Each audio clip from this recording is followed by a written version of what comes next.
Guys, hi hello నమస్తే, welcome back to my YouTube channel. ముందు నేనైతే ఆనియన్స్, చిల్లీ, కరివేపాకు, tomato, carrot, sweet corn and masala సామాన్లు కూడా కొన్ని పెట్టుకున్నాను.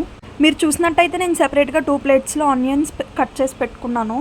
అవి ఎందుకంటే ఒక ప్లేట్లో ఆనియన్స్ ఫస్ట్లోనే ఫ్రై చేసి లాస్ట్లో గార్నిష్ చేసుకోవడానికి, మిగిలినవి చిల్లీస్తో ఉన్న ఆనియన్స్ అయితే నార్మల్గా ఫ్రై చేసి వాటిలో యాడ్ చేయడానికి. ముందు స్టవ్ ఆన్ చేసి ప్యాన్ పెట్టుకొని అందులో కొంచెం ఆయిల్ వేసుకోవాలి సరిపడినంత. సో ఆయిల్ అయితే హీట్ అయిన తర్వాత నేను కట్ చేసి పెట్టుకున్న ఆనియన్స్ యాడ్ చేస్తున్నాను.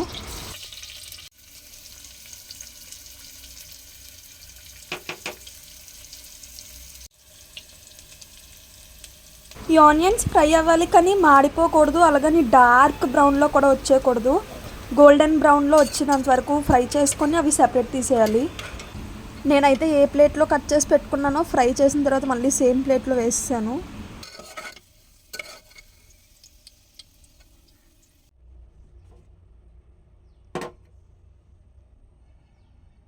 అలా ఆనియన్స్ సెపరేట్ చేసిన తర్వాత మళ్ళీ సేమ్ కడాయిలో మసాలా సామాన్లు యాడ్ చేసుకోవాలి. స్టార్టింగ్లో పెట్టుకున్నాం కదా నేను చూపిస్తున్నవి. అంతేకాకుండా మీకు ఇంకా ఎక్స్ట్రాగా ఏమైనా యాడ్ చేసుకోవాలనుకున్నా కూడా యాడ్ చేసుకోవచ్చు. అవి యాడ్ చేసిన తర్వాత కొంచెం హీట్ అయిన తర్వాత స్టార్టింగ్లో కట్ చేసి పెట్టుకున్న చిల్లీస్, కరివేపాకు, ఆనియన్స్ కూడా యాడ్ చేసుకోవాలి. మనం వంట చేస్తున్నప్పుడు మీలో ఎవరికైనా ఈ సౌండ్ ఇష్టమా? నాకైతే చాలా ఇష్టం. మీలో ఎవరికైనా ఇష్టం ఉంటే నాకు కామెంట్ చేయండి. అవి కూడా కొంచెం ఫ్రై అయిన తర్వాత టొమాటో యాడ్ చేయాలి. నెక్స్ట్ టొమాటోతో పాటు కట్ చేసి పెట్టుకున్న వెజిటేబుల్స్ అండ్ స్వీట్ కార్న్ కూడా వాష్ చేసి యాడ్ చేసుకోవాలి. ఈ వెజిటేబుల్స్ యాడ్ చేసిన తర్వాత ఒకసారి బాగా కలుపుకోవాలి.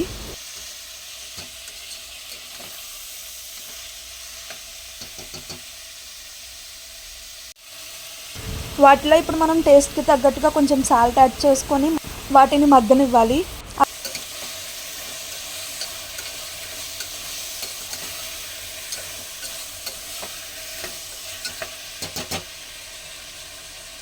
ఒక 2 మినిట్స్ తర్వాత వాష్ చేసి పెట్టుకున్న రైస్ యాడ్ చేయాలి. నేనైతే బాస్మతి రైస్ యాడ్ చేస్తున్నాను. పక్కాగా బాస్మతి రైసే ఉండాలని లేదు, మనం నార్మల్ రైస్ కూడా యాడ్ చేసుకోవచ్చు.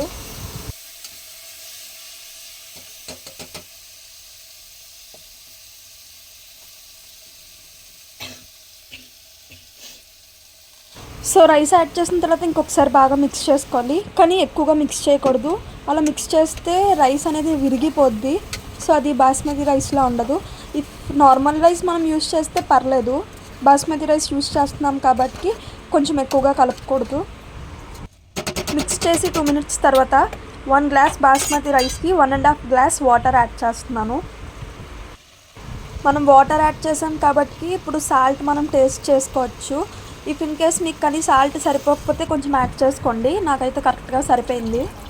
తర్వాత నెక్స్ట్ నేనైతే ఎటువంటి మసాలా పౌడర్ కూడా యూజ్ చేయట్లేదు. స్టార్టింగ్లోనే కొన్ని మసాలా సామాన్లు వేసాను. నెక్స్ట్ చిల్లీస్ కూడా కొంచెం ఎక్కువ వేసుకున్నాను. సో నాకైతే ఆ స్పైస్ సరిపోతుంది. ఇఫ్ ఇన్ కేస్ మీకు స్పైస్ సరిపోదు అనుకుంటే మీరు కొంచెం ఇప్పుడు చిల్లీ పౌడర్ యాడ్ చేసుకోవచ్చు, మసాలా పౌడర్ కూడా యాడ్ చేసుకోవచ్చు. నెక్స్ట్ కుక్కర్ క్యాప్ పెట్టి కవర్ చేసేయాలి. ఒక 2 మినిట్స్ అయితే విజిల్స్ వస్తాయి. సో ఇప్పుడు నాకు ఇక్కడ ఏమైందంటే, నేను విజిల్ వస్తుంది కదా అది వీడియో క్యాప్చర్ చేద్దామని ఆల్మోస్ట్ కిచెన్లోనే అక్కడ ఫోన్ పట్టుకొని అలాగ నించొని ఉన్నాను. కాకపోతే అస్సలు విజిల్ రావట్లేదు. ఇంకా నాకు కూడా చిరాకు వచ్చి, సరే ఒక విజిల్ వచ్చిన తర్వాత మళ్ళీ వస్తాయి కదా, అప్పుడు ఒక విజిల్ వచ్చిన వెంటనే క్యాప్చర్ చేద్దాము అని చెప్పి అప్పుడు లోపలికి వచ్చి కూర్చున్నాను. ఒక 10 మినిట్స్ తర్వాత ఈలోగా కొంచెం స్మెల్ వస్తుంది.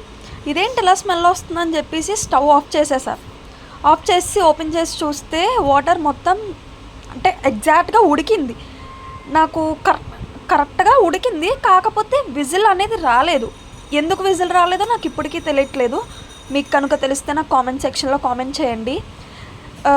నెక్స్ట్ కుక్కర్కి కొంచెం కార్నర్స్లో చిన్నది మాడింది, బట్ రైస్ ఏం కాలేదు, ఫుడ్ ఏం వేస్ట్ అవ్వలేదు, బాగానే ఉంది. ఒకసారి మీరు కూడా చూడండి కావాలంటే.